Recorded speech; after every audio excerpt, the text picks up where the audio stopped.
It is a place where extraordinary things seem commonplace. There is only one India, Mark Twain wrote, a country of 100 nations. The land of dreams and romance. The one land all desire to see. On a world tour, Twain traveled throughout India. He saw a land of remarkable treasures of human creativity built across millennia.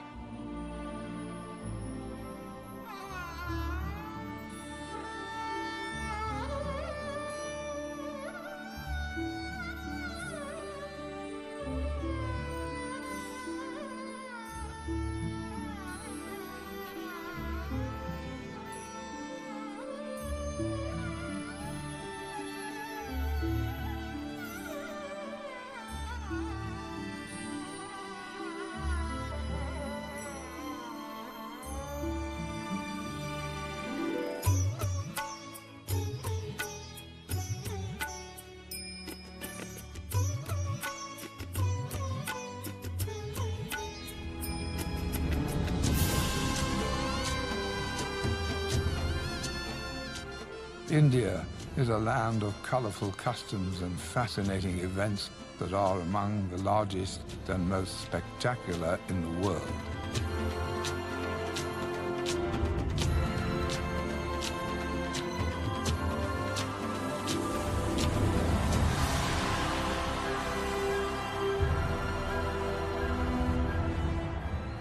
Of festivals that enliven the earth, and celebrations that paint the sky.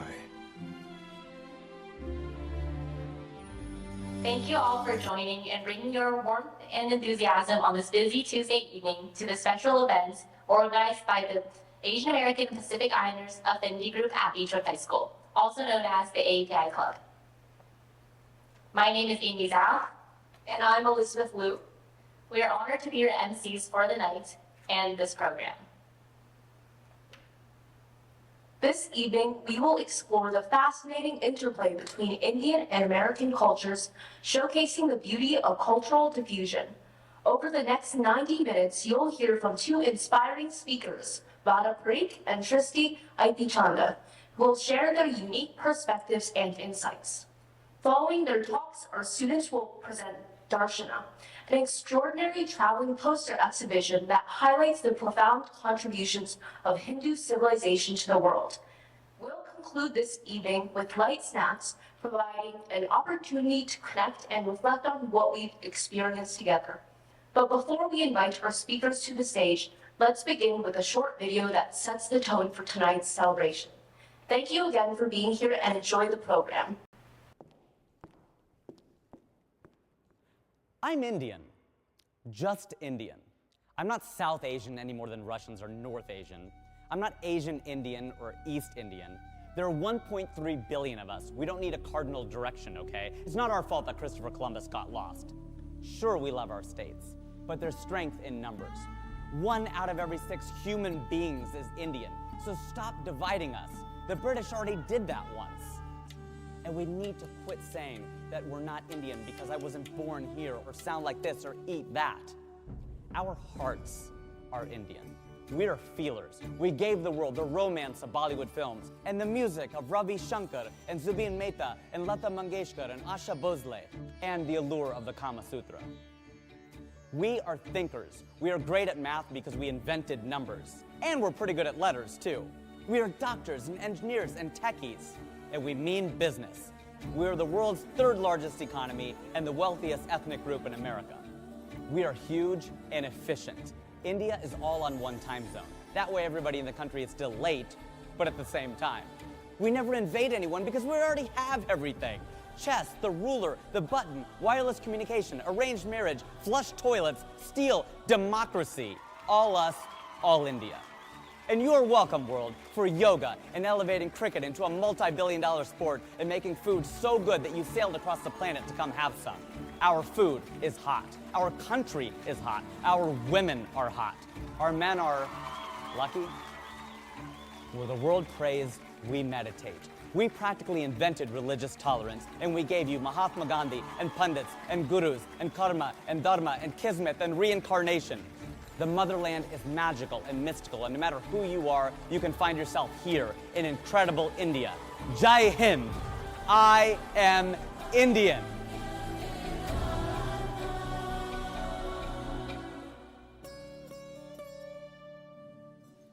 And I'm late. Told you I was Indian. Wow, what a wonderful way to begin our program. Now it's my pleasure to introduce our first speaker, Radha Parikh. Over the next 20 minutes, Radha will take us on a fascinating journey, highlighting the profound contributions of Hindu culture to America. Her insights will not only educate, but also inspire us to appreciate the richness and interconnectedness of our shared heritage. Please join me in giving a warm welcome to Radha Parikh.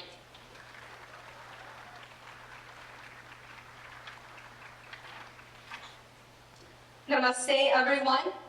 Before I begin tonight, I'd like to give a very big thank you to our social studies departments, both in middle school and high school.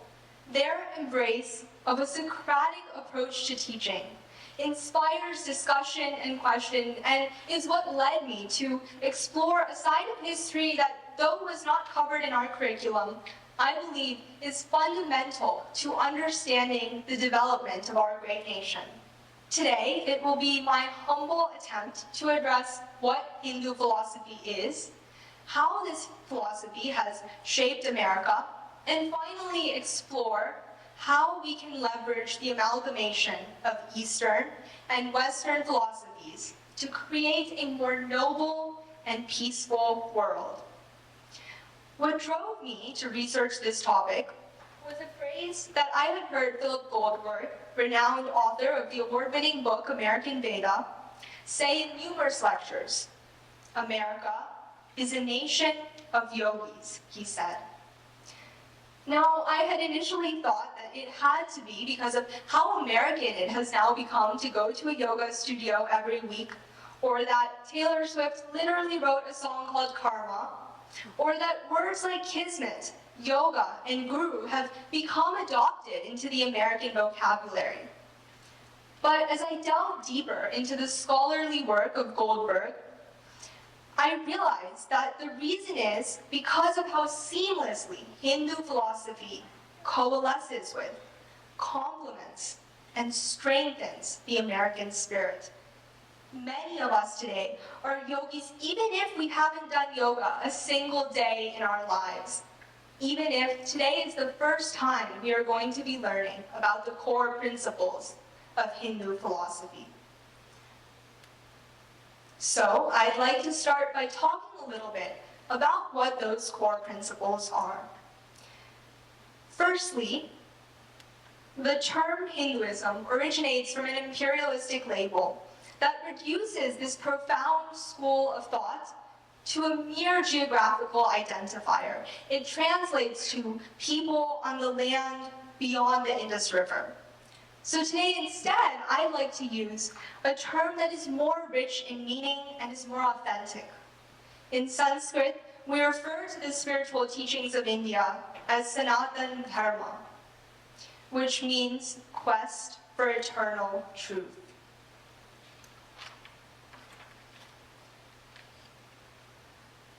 The heart of spirituality from the East lies in seeking the inherent purpose of existence, answering questions like, who are we? What is our ultimate purpose? Why are things the way they are? And the way people do that is far from formulaic, because individual curiosities necessitate individual paths to exploring them. One of the many beauties of Sanatana Dharma is that there isn't one holy book, but a library of spiritual texts that continues to expand. Similarly, there isn't one path to actualizing the knowledge from the literature, but many. Yoga's deepest definition is acknowledging the oneness within all. Yoga isn't just a physical form, as many of us may be accustomed to perceiving it as. There are many types of yoga. including Karma Yoga, which is characterized by its sense of selflessness through service. Bhakti Yoga, which is a more dogmatic approach through prayer, devotion, and worship. There's Raj Yoga, which is physical yoga and meditation, what we probably think of when we hear that word. And Gyan Yoga, which is a more traditional intellectual exploration. And we do all these types of yoga, or what fits best for each one of us, to achieve yoga, to be able to practice seeing the oneness within all. Through both the literature and the paths to being able to actualize it, the primary goal is finding the individual balance between consciousness and action. It is achieving a higher level of consciousness, one where we are awakened inside, but without thought, where we awaken that part of ourselves that is beyond any material description. And reaching this state builds our conscience over time, helps us see the eternal truths that then guide our sense of morality and ethics. What's fundamental to realize, however, is that the growth of consciousness alone isn't enough to change the world. It must be paired with action, an application of our matured sense of conscience. So in Sanatana Dharma, we enter our own internal realm of divinity to be able to then see that within that divinity outside, around us, within all forms of life. In very simple words, Sanatana Dharma embraces this idea that all roads lead to the same mountaintop, what is the foundation of perennial philosophy in modern-day theological studies. But I'd like to take a moment to discuss what exactly that mountaintop looks like.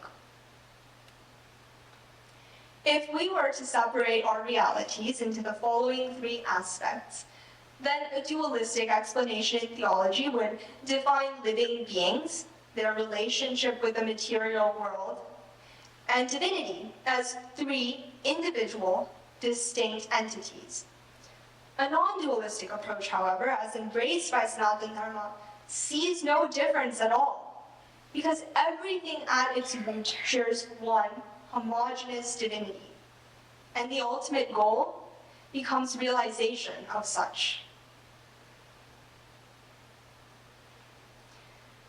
So now that you have a brief understanding of Sanatana Dharma's philosophical context, let's explore the cultural diffusion.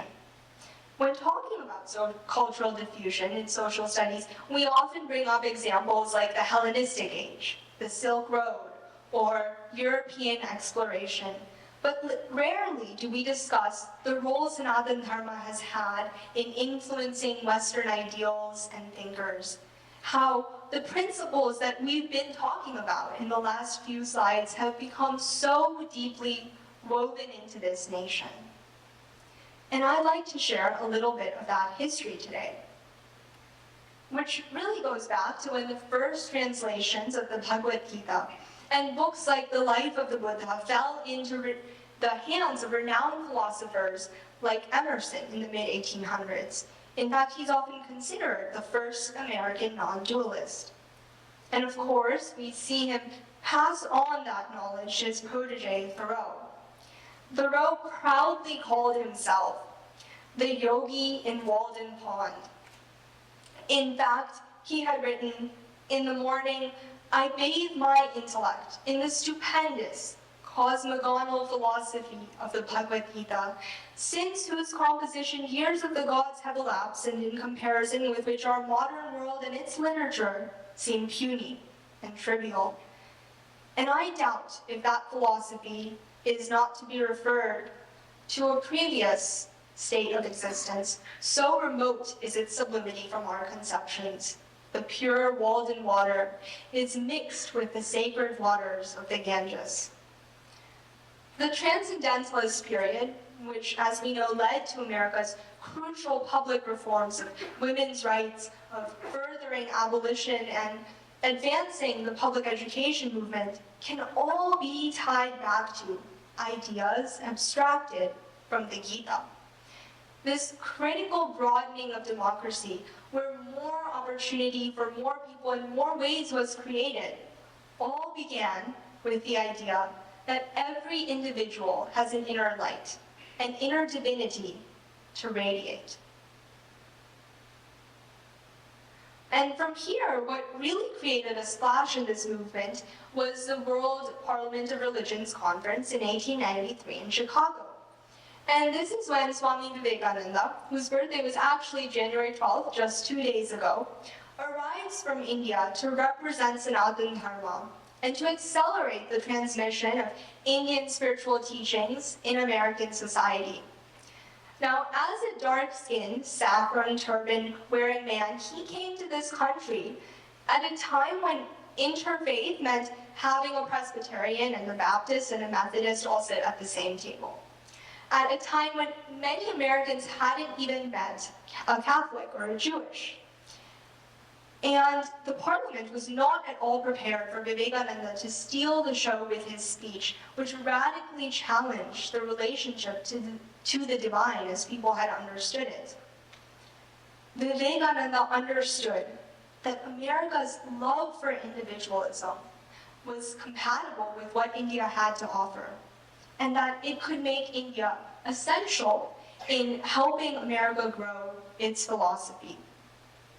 He also had the foresight to create an organization and a structure to promulgate these ideas, both through institution and literature, developing then the template which future gurus would use to be able to present their teachings effectively. And, to be clear, the gurus never converted. They taught as any teacher does in a classroom, except that their disciples learned through self-experimentation, through experience. Religion across the world is known to create unity by establishing uniformity. In contrast, Sanatana Dharma aspires to integrate differences while maintaining individual identities, a very American and democratic goal. And the reason this philosophy became so appealing was because people were not being asked to choose between dogma and inner experience, between scientific evidence and their personal empiricism. They were not asked to believe in anything, and not told that their salvation depended on it. It was something people felt so intrinsically compelled toward because of the absence of a carrots and sticks system.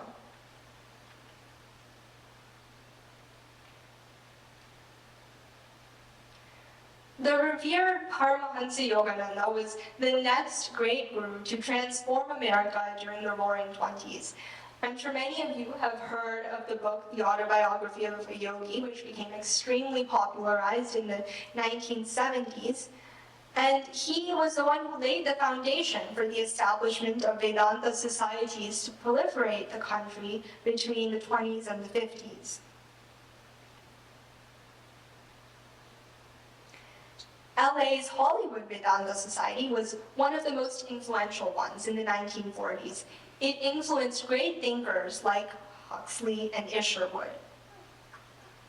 In New York, Swami Nikhilananda's teachings became the foundation for the luminary writer Joseph Campbell. And another wonderful example is how J.D. Salinger was influenced by him, how he began to incorporate Nikhilananda's teachings in his books and works after The Catcher in the Rye. In one of his short stories entitled Teddy, published in The New Yorker, his character, a precocious 10-year-old boy, says, "I was 6 when I first saw that everything was God, and my hair stood up. It was on a Sunday afternoon, and my sister was only a very tiny child then. She was drinking her milk, and all of a sudden I saw that she was God, and the milk was God. I mean, all she was doing was pouring God, if you know what I mean." If you could connect with the depth of Salinger's short story, you can appreciate the influence of Sanatana Dharma in his writing. In the 60s, the establishment of the American Academy of Asian Studies, with thought leaders like Frederick Spiegelberg and Alan Watts, who studied East-West psychology and talked at great length about yoga studies, inspired beat poets like Allen Ginsberg. And Ginsberg became very drawn to the Hare Krishna movement. In fact, during the 1968 DNC, he was spotted chanting to help calm the chaos. And when we talk about psychology, Sanatana Dharma's focus on achieving the highest human potential through higher consciousness paired with action was one of the catalysts for the shift from behaviorists and Freudians to humanists and transpersonalists. In fact, Abraham Maslow himself was involved with Vedantic teachings very deeply. And it's not just in science that this philosophy was spreading, but also in the cultural context.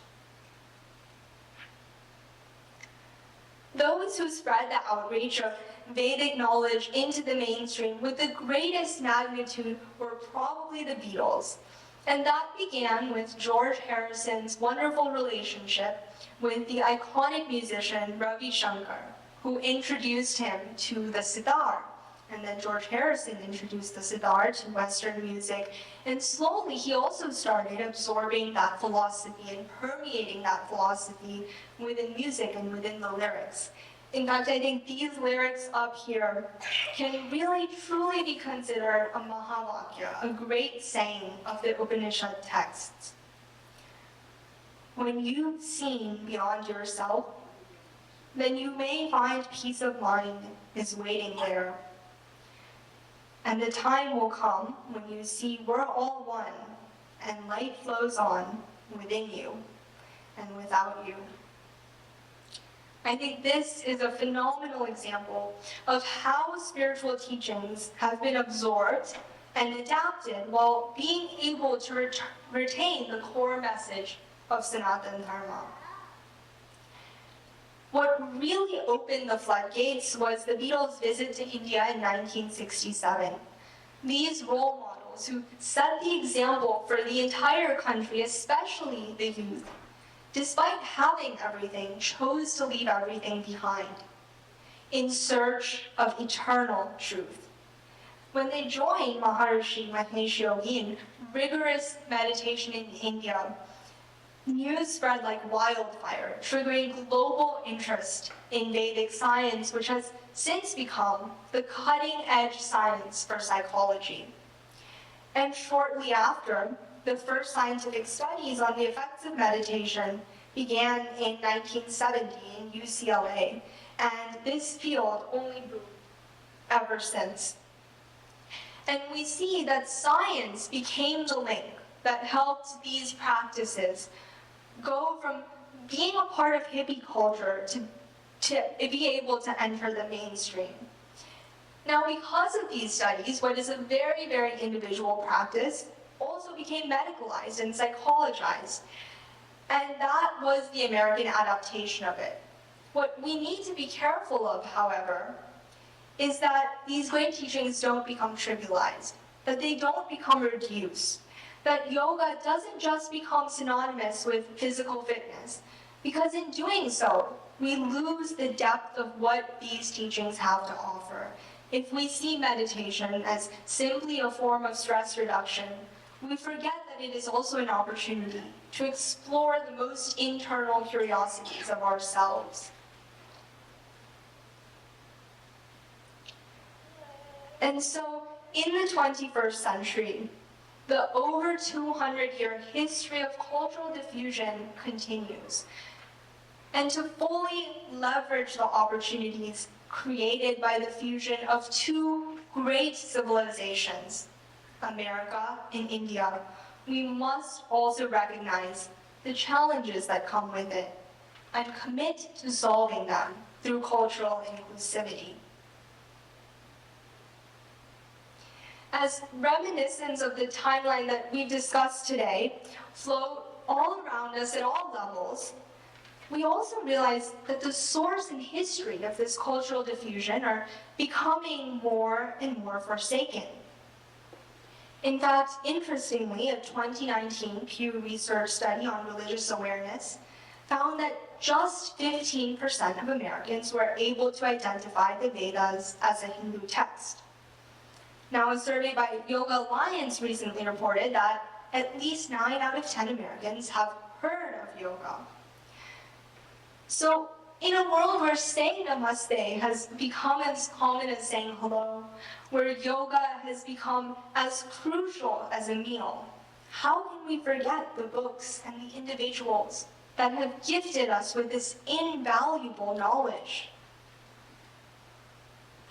We must stimulate cultural curiosity to be able to develop cultural sensitivity, awareness, competence, and ultimately, cultural proficiency.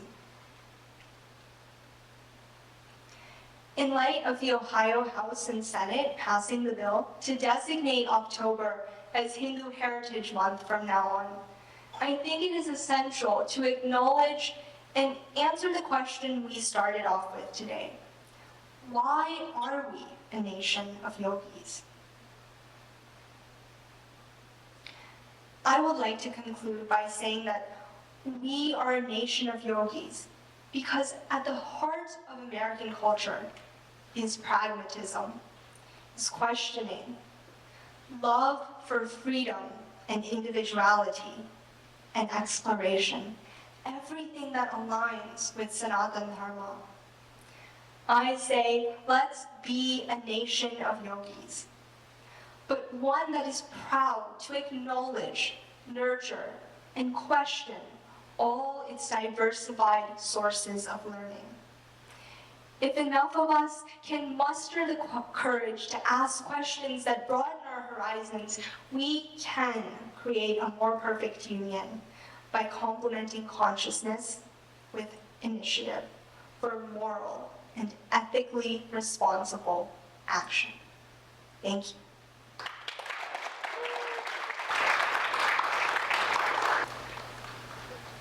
Thank you so much, Radha, for that wonderful speech.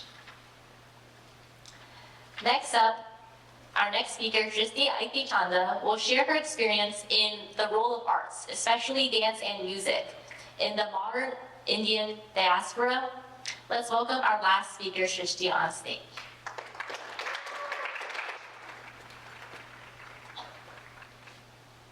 Good evening, everyone, and thank you all for taking the time out of your day to attend tonight's event. As I'm sure many of you know, India has long been famous for its diversity and culture, but the respect and prioritization of the arts is actually quite uniform across the subcontinent. Historically, dance, music, and literature in India were not created simply as entertainment, but they were treated as a way to analyze the human psyche, a representation of how the artist viewed the world. So in other words, the arts were practiced not to impress others, but for the sake of spiritual awareness, for the sake of improving oneself. If we look at the modern entertainment industry, it is obvious that most work that is produced is made for the sake of monetary gain. But if we look at the roots of India's ancient art forms, what you take away is not supposed to be monetary or tangible. Instead, it is meant to be broad and subjective, like any piece of art in the Smithsonian or the Met, open to interpretation. What the audience or viewer takes away is meant to be of their own creation. The art is meant to encourage introspection. In discussing the modern Indian diaspora, one has to recognize the strength of the culture prior to external invasions and colonization. Without such a rooted, intertwined, and disciplined appreciation of the arts that was built into the culture, the spread of Indian concepts that came with immigration in modern times could not have been possible. With that said, we can look at some inspirational and significant members of the Indian community who played large roles in the spread and exposure of Indian culture in terms of dance and music. Perhaps the most famous is Zakir Hussain. With 4 Grammys to claim, he has certainly had an impact on both the Indian and American music scene. But more importantly than his awards are his collaborations. He worked with Van Morrison, Yo-Yo Ma, and created the musical group Shakti, which combined Western jazz with Indian classical music. Similarly, musician Ravi Shankar is also known for his extensive work and collaboration with George Harrison, as Radha had mentioned earlier. The pair developed a close friendship and each shared their own musical intellect with the other, a model of how cultural fusion can be accomplished. An artistic and cultural landscape like this is often termed a melting pot, and it has become synonymous with the US over the years. We've used the term to describe Beachwood as well, and it's easy to label this environment in that way. But what's harder is when an individual is able to seek out novel, hidden connections and create, in this case, music, with others, where at a glance a connection or potential for collaboration would not be found. But the Indian diaspora can be traced farther back than a few decades ago. If we go back over 1,000 years ago, we can find a connection between India and the southern region of Spain, Andalusia. But this requires some backstory. The Romani people, who are often referred to as gypsies, although this is considered a derogatory term, originally immigrated across Asia to Europe from the northwest of India. If you watched our high school's phenomenal fall play, The Hunchback of Notre Dame, you might be familiar with this group. Given their nomadic lifestyle, they adopted many of the cultural practices of the areas they traveled through, with the basis of their evolving traditions and customs being from the Indian subcontinent. The Roma are also responsible for the Spanish dance form of flamenco, which I'm sure you all have heard of. What is interesting, however, is that when you look at flamenco dance, you can easily draw a comparison between it and Kathak, a classical dance form of India. The arm movements, footwork, and accompanying music have an undeniable resemblance to each other.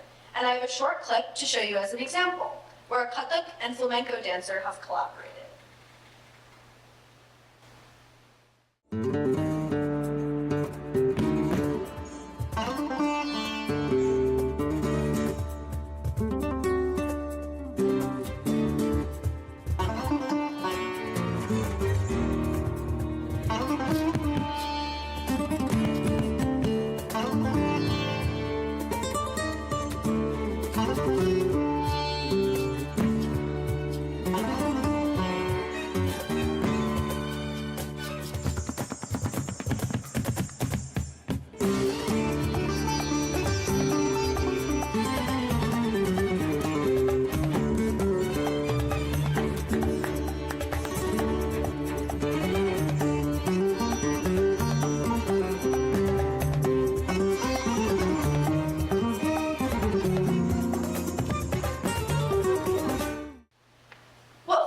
Demonstrates is that when you have these naturally occurring interactions between people of different backgrounds, the results are long-lasting, new, and unique cultural traditions. The arts is the avenue in which we can solidify these connections and bring people together. As the world becomes more interconnected, these opportunities will present themselves more often. And it is our responsibility to seize them, take advantage of them, and broaden our horizons. Now, let's look at a video of ballet along with Indian classical dance.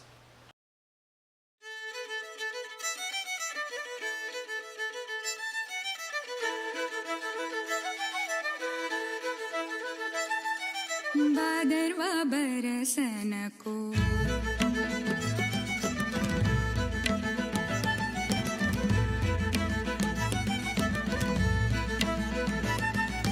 बादरवा बरसन को आए बादरवा बरसन आए बादरवा बरसन को आए बादरवा बरसन आए बादरवा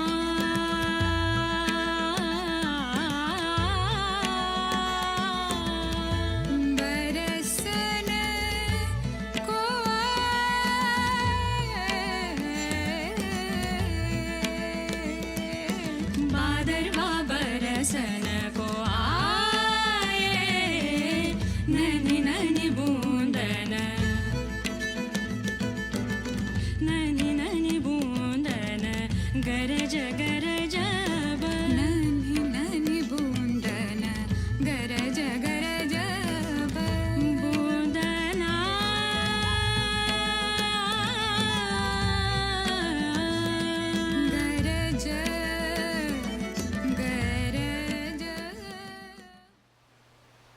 Again, in this case, the beauty of the dance can be seen independently, but your appreciation of the art forms grow when you see them performed in tandem with the same beat cycles and the same music and the same footwork and hand movements.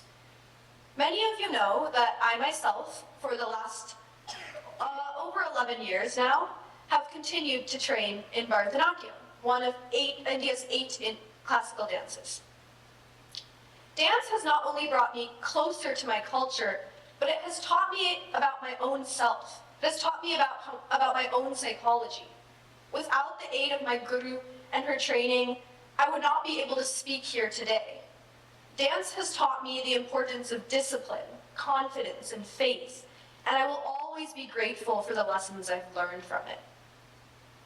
For those of you who are curious about Indian classical dance and music, Cleveland State University hosts the Cleveland Tyagaraja Festival annually in April, and it is the largest South Indian classical music and dance festival outside of India. So with that said, I request all of you to think about how you interact with your peers in the modern world and to stop and appreciate cultural diversity, especially when it comes to music and the arts.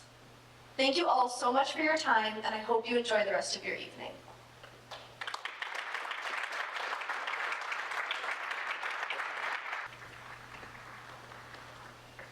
Thank you, Shristi, for that amazing presentation. Now, as a part of this celebration, we want to take a moment to express our gratitude to 3 remarkable teachers who have been instrumental in fostering cultural understanding and education in our community. I would now like to invite Mr. Peirce, Mr. Hallman, and Mr. Luce to the stage, and Amy, Shristi, and Radha to come present. Oh yeah!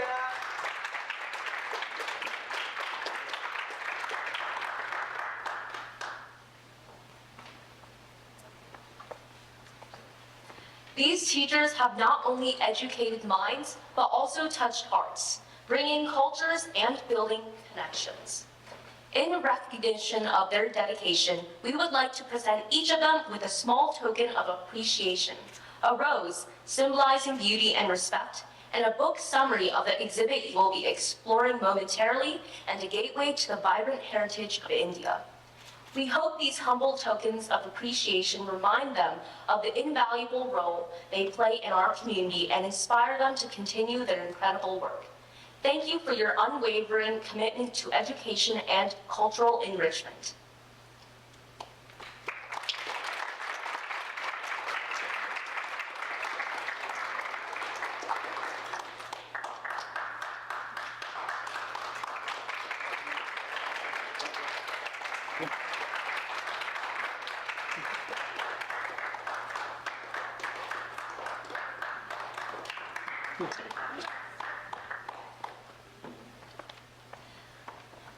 We would now like to invite Mr. Kevin Houchins, the Director of Equity and Community Engagement at Beechwood, to deliver a few remarks.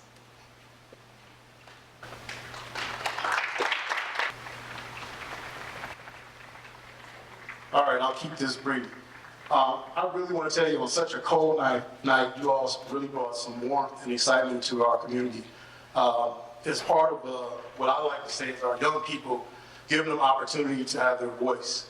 You know, I heard you say early on that it wasn't a part of the curriculum, but as long as you're here, it will always be a part of what we do here in our school district. By inviting and celebrating and recognizing the diversity of our school district. It is certainly exciting to listen and learn for myself, as I hope it was for all of you, tonight as our young people express their voices. Now, I don't want to hold anyone back, because I'm sure you're excited to go see the exhibit as I am, and hear some more of our young people express themselves and share their culture with us. And I just want to thank everybody for coming, and I thank the young people for putting this together. Thank you.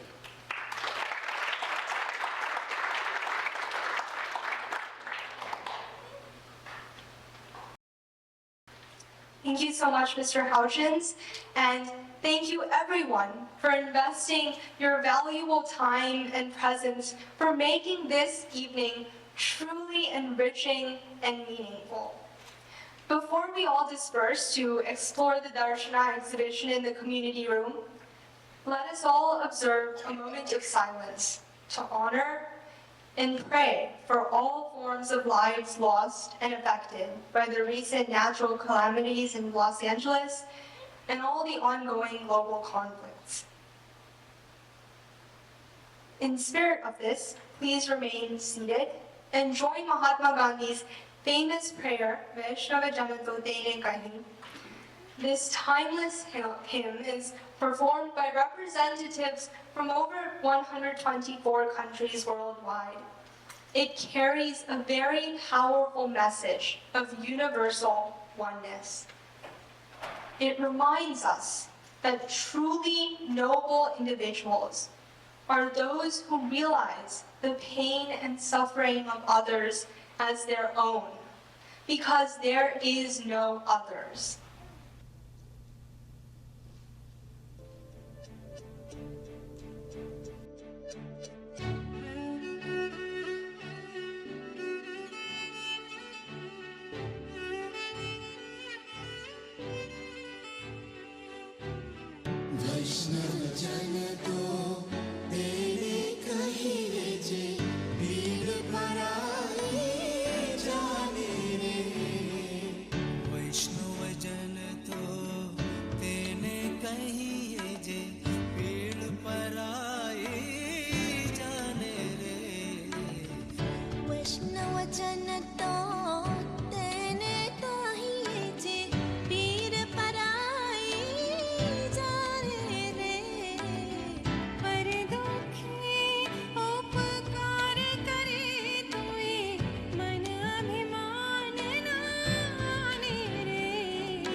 सकल लोक मान सहने वंदे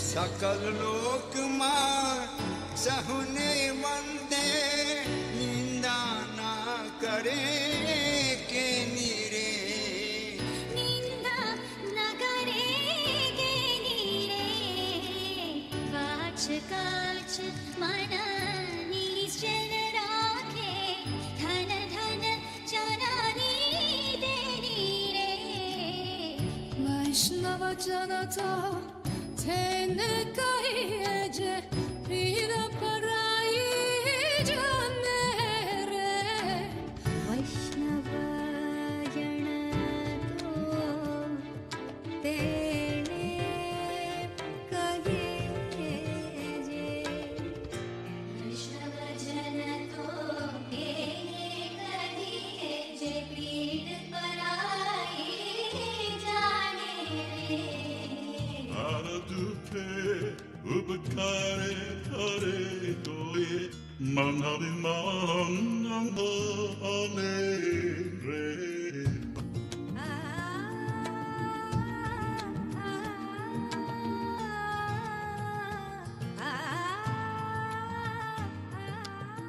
सकल लोकमा सहुने वंदे निंदा न करे के नीरे जीवा थकिय सत्य न बोले भर धन नव ज्वले हाथ रे वैष्णव जन तो तेने कहिए जे पीर पराई जाने रे वैष्णव जन तो तेने कहिए जे पीड़ पराई जाने रे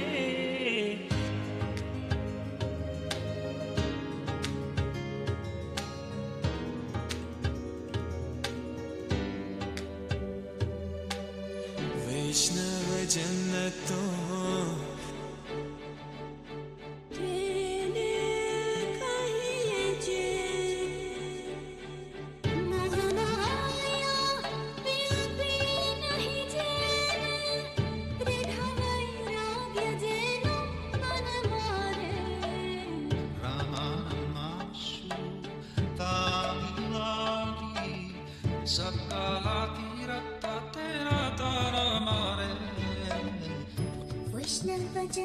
तो तेरी कहीं जे पीर पराही जानी रे पर तुका उपकार करता है मन विमान रे Vanalo bini kapatera hitse kamakrara divarare भाणे नरसायो ठेनो दर्शन करता खुड़ाई को तेरे थार्या रे वैष्णव जन तो तेरे कहीं जे पीर पराई जाने रे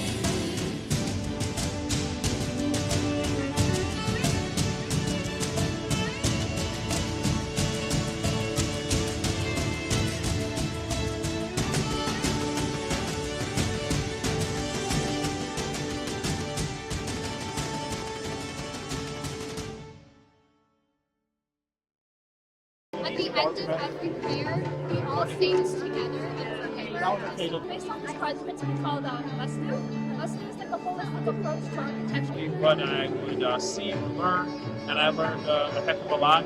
I realized So my experience tonight was it was a great experience being here at Darshana exhibition.